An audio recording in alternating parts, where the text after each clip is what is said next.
On the 16th of September 2022, groups of women gathered around the Iranian capital of Tehran and began taking off their hijabs. Holding them aloft on sticks and with crowds of onlookers cheering them on, they set fire to the headscarves, chanting slogans like, "Death to the dictator."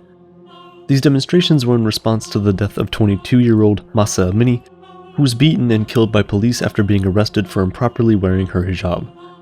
The government's reaction was immediate. Authorities attempted to violently crack down, attacking and arresting demonstrators. But the spark had already been lit.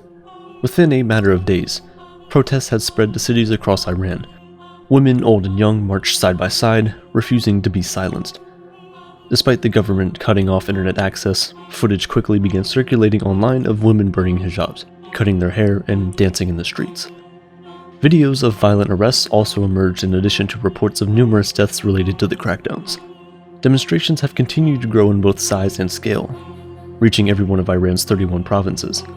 Other groups dissatisfied with the government's leadership joined in, calling not only for an expansion of women's rights, but an end to Iran's political regime. Students have organized their own protests, workers and shopkeepers have gone on strike, and high-profile celebrity figures have voiced their support. Iran has a long history of civil disobedience, especially in recent years as political corruption has grown and the economic situation in the country has deteriorated. But Supreme Leader Ayatollah Ali Khamenei and the rest of Iran's authoritarian leaders have survived all past attempts to undermine their control. Some observers are suggesting that this time may be different.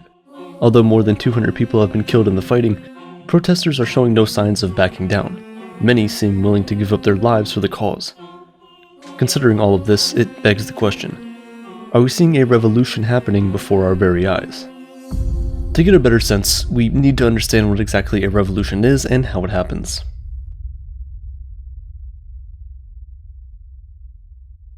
There are many definitions of this phenomenon, ranging from the broad to the narrow. Noted 19th century French historian Alexis de Tocqueville referred to it as a change that profoundly modifies the social state, the political constitution, the mores, and the opinions of a people. Importantly, he differentiated between revolutions that happen suddenly and violently, observing that these often seek to fundamentally transform society, and those that happen more gradually. The Indian independence movement is one example of a revolution that took decades.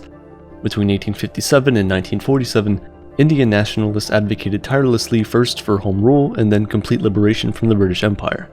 For nearly 100 years, they resisted their colonizers using every single method imaginable, staging demonstrations, organizing civilian groups, and sometimes violently rebelling.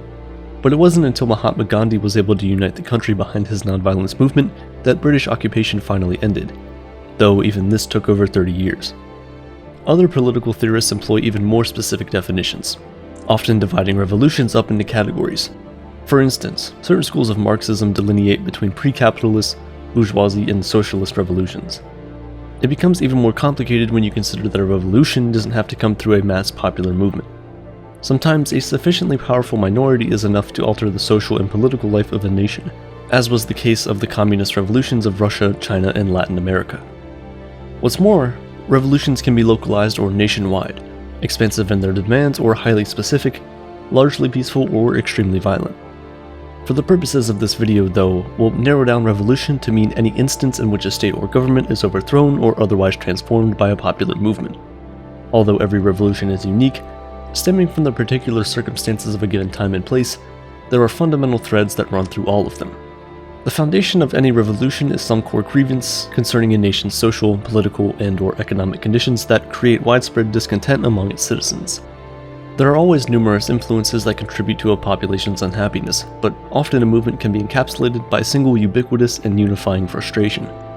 The French Revolution, for instance, can be boiled down to 3 words: liberty, equality, fraternity.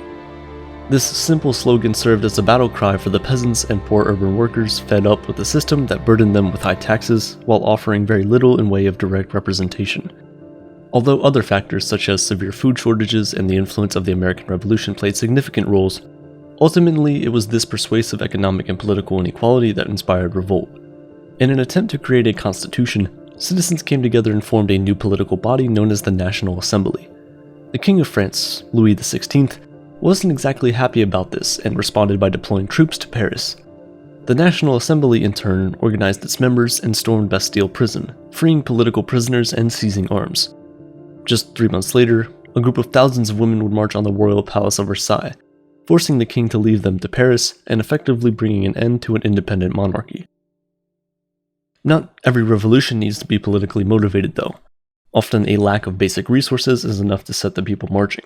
In fact, the most accurate predictor of whether or not a revolution will happen isn't the absence of civil rights, it's the price of grain. Food insecurity has been an especially strong correlation with political instability. It makes sense when you think about it. Where there is food insecurity, there's often economic inequality and government corruption. Of course, hunger is never the sole cause of unrest, but an empty stomach is a hell of a catalyst, capable of igniting tensions that before were merely simmering. In 2011, global food prices hit a record high, surpassing even the historic levels seen during the Great Recession. This spike led to an outbreak of food riots in Algeria and Tunisia, foreshadowing the protests that would soon erupt throughout North Africa and the Middle East. Although the role of social media tends to take up much of the conversation surrounding the Arab Spring, it is an event inextricably linked with the politics of food. Egypt's revolution in particular was influenced by it. Despite being the most populous country in the Arab world, Egypt lacks significant amounts of arable land to grow grains or vegetables. It also doesn't possess the rich oil reserves some of its neighbors have, the profits from which might be used to make up the deficit. Between 2010 and 2011, grain prices skyrocketed in Egypt by 30%. Food and fuel subsidies, in turn, ballooned to a whopping 8% of the country's gross domestic product. Over the course of a single year, the government found it could no longer afford to feed its own people. The uprising would begin within weeks, with bread being the first word of the signature slogan, bread, dignity, and freedom, chanted by protesters as they toppled the government.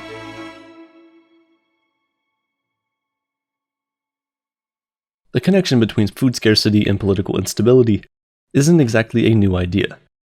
Roman poet Juvenal observed in the 1st century CE that food is an inherently political commodity, noting how politicians use cheap grain and entertainment as a way of gaining votes from poorer constituents and keeping them complacent. These voters didn't care if they were giving away their political power to a tyrannical elite, so long as they had bread in circuses. But when the bread runs out, all bets are off, as people are often compelled to voice whatever other complaints they have against their country's leadership. Often, this is met with resistance from authorities who are either unwilling or unable to meet demands.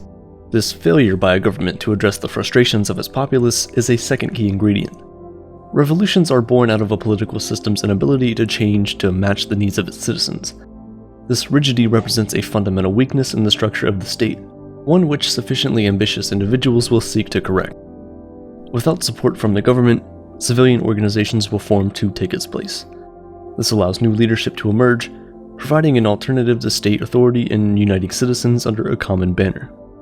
The Russian Revolution of 1917 was largely organized by civilian groups dissatisfied with the incumbent regimes, starting with the Tsarist monarchy and then the provisional government. Local administrations were formed in response to the failures of Tsar Nicholas II, whose incompetence led to massive Russian casualties on the front line during World War I and incredible suffering back home. As people saw the work of government being done by these civilian organizations, it badly shook public confidence in the monarchy. All this would culminate in the International Women's Day March of 1917, when millions of women took to the streets of St. Petersburg to demand the abdication of Nicholas II. Protests spread across the empire, eventually forcing the Tsar to step down. The power vacuum that followed created a volatile situation, where dozens of different organizations attempted to fill in the gaps left by a vacant throne. Workers and soldiers formed grassroots assemblies called Soviets that were meant to serve as a counterbalance to the ruling provisional government, which largely represented the interests of capitalists and the old aristocracy. However, this competition for power often broke out in violence, coinciding with further Russian losses in World War I and efforts by the peasantry to confiscate noble estates. This chaos would eventually lead to the October Revolution, when a proletariat militia armed by the Bolsheviks seized control of the government and created the world's first socialist state. In situations where a country's leadership is willing to make concessions, compromise can potentially be reached. This can alleviate tensions and enable meaningful change while also preserving the existing order. More often than not, though, the ruling authority wants to preserve the status quo, fearing that any compromise might mean giving up power. In these cases, demonstrations are suppressed. This could take the form of subversion, disinformation campaigns, arrests by the police, and, in the worst scenarios, brutal crackdowns. If a government is sufficiently powerful or the movement small enough, these tactics can put an end to dissent. Violence is an extremely effective tool for eliminating opposition, after all. The inherent power imbalance between the government and its citizens also means that demonstrators will likely have little recourse. The problem is that violence can incite even more people to mobilize and further expose government vulnerabilities. Even worse, it risks potentially spilling over into a full-blown civil war. If opposition groups are to survive, they need to be able to effectively organize. This means exercising popular solidarity. Perhaps the most important ingredient of any revolution, solidarity allows disparate factions to unite, coordinate, and pursue clear goals. It also enables new alternative leadership to emerge that can rally people in the face of state violence.